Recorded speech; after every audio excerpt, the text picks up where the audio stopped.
বাংলাদেশে ধর্মীয় সংখ্যালঘুদের উপর আক্রমণের ঘটনায় সরব চাকমা সামাজিক পরিষদ বুধবার তারা বিক্ষোভ মিছিল করে গন্ডাছড়া মহকুমা শাসকের নিকট ডেপুটেশন পেশ করেন।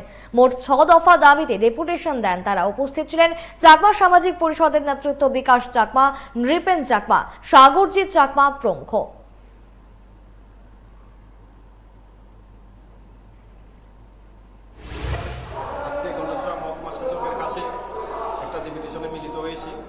তার মুখ্য উদ্দেশ্য হচ্ছে আমাদের প্রতিবেশী রাষ্ট্র যে বাংলাদেশ, সেই বাংলাদেশের যে একটা অরাজকতা চলছে, সে অরাজকতার মধ্যে আমাদের সংখ্যালঘু হিন্দু বৌদ্ধ যে আমাদের জনজাতিরা রয়েছে, তাদের উপরে যে অমানবিক যে নির্যাতন চলছে, ঘরবাড়ি লুটপাট, ভাঙচুর, ধর্ষণ, খুন, তাদের এই বর্তমান যে বাংলাদেশ সরকারের সেনাবাহিনীর মদতে, তাদের সহযোগিতায় সেখানে যে স্যাটেলার নামক যে উগ্র যে